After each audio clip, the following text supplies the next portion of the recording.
Hi Capricorn! Welcome po sa ating channel. At ito ang inyong daily gabay tarot reading for November 13, 2024. Please be reminded kung naka-resonate kayo, comment down. Kung hindi ko naka-resonate, ibigay niyo po sa iba kasi general reading po ito. This is for you Capricorn ngayong November 13, 2024.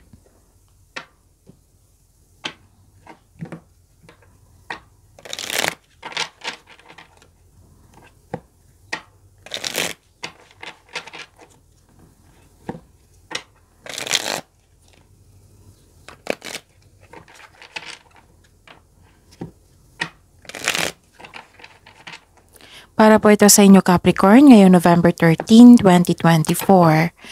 Maraming salamat po sa inyong patuloy na suporta at maraming salamat din po sa mga hindi nag-skip ng ads. Gamitin ang reading na ito bilang gabay lamang sa mga hindi pa nag-subscribe. Subscribe na po kayo at click bell notification para malaman nyo na may bago tayong video. Para sa mga gusto magpa-reading po, may lumabas dyan sa screen nyo ngayon. Panoorin nyo po at sundin ang instruction. Calling the attention sa mga suki ko dito na Capricorn, open na po ang inyong monthly gabay tarot reading for November 2024. May 6 months from now reading tayo at love life reading po. So message me Capricorn for schedule. Maraming salamat po. Spirits Guide, mga ganap po para kay Capricorn ngayong November 13, 2024. I need another 2 cards po.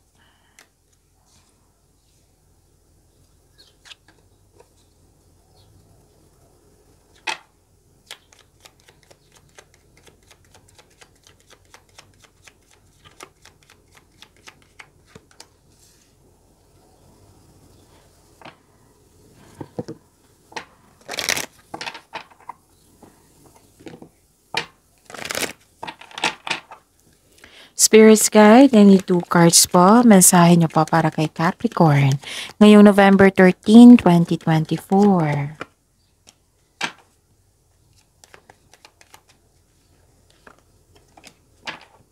Okay, may nagbigay ng regalo, tulong, compliment, awards, rewards, and abundance. Nakikita ko dito, love is blooming. You're happy here. Mag-ingat lang kayo sa taong mahiling mag-degrade. O sinisiraan ka. Pwedeng nagkaroon kayo ng loss of connection nito. Pwedeng nangyari na ito. Pwedeng mangyayari pa lang. Mag-ingat po kayo sa mga bagay na importanteng bagay sa inyo. Kasi may nakita kong loss dito. Like for example, money. Napagkastan, nawala, kinuha, na damage. Nakita ko rin dito na may kausap ka. Pwedeng mother figure ito. Pwedeng... Okay. Pwedeng... boss or amo mo ito kasi nakita ko dito nag-uusap kayo regarding sa career and finances mo, sa career and finances and anong tawag dito? Career and finances and big business. Yun. Napaisip ako Capricorn. So yun. Expand your horizons and opening to your spiritual source. Spirits Guide, ano po yung energy ni Capricorn ngayong November 13, 2024?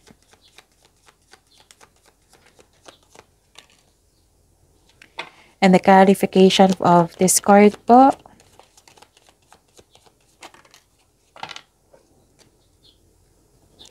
Remember Capricorn, at the end of the day, alam mo na ikaw lang taong may kakayahan at responsable na gumawa ng sarili mong katotohanan at kinabukasan. So ano yung energy mo, Capricorn?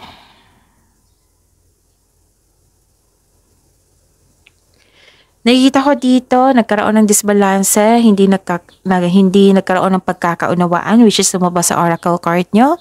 Nagkaroon ng conflict of interest, nagkaroon ng disconnection or hindi nagkibuan, hindi nagkasundo sa isang tao. Pwedeng may problema sa pera po. Nag-struggle sa changes dahil nag-look back ka sa nakaraan. So, the advice is focus sa present. Okay? You are guided to find peace. Don't worry. And be confident.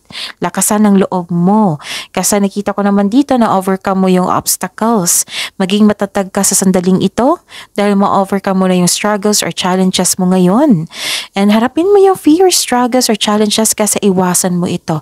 At mag-move forward ka with courage. So you don't know your own strength until it is tested. So feel your fears and take action anyway. Okay? Spirits Guide, Career and Money po ni Capricorn ngayong November 13, 2024. And the clarification of this card po.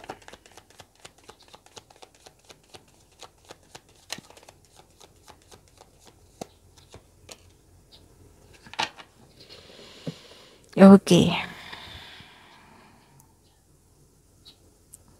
Nakikita ko dito na nagkaroon po ng concern sa materialistic. Pwedeng sa sobrang paggasta. Yung sabi ko kanina sa oracle nyo. Sobra sa trabaho. May concern sa ganyan. Tapos nanibago kayo sa biglaang pagbabago. Parang gusto nyong nanibago kayo like, anong tawag nito? May biglaang pagbabago ka sa dito. Oo. Na may chance babalik yung nanloko sa iyo, kaya mag-ingat kayo. Or kung gagawa kayo ng desisyon dito, siguraduhin karapat-dapat po. Okay? Pero good news na to sa mga negosyante, kasi makabangon kayo from bankruptcy. Spirits Guide. Love life, self-love, partnership, and romance ni Capricorn ngayong November 13, 2024. And the clarification of this card po.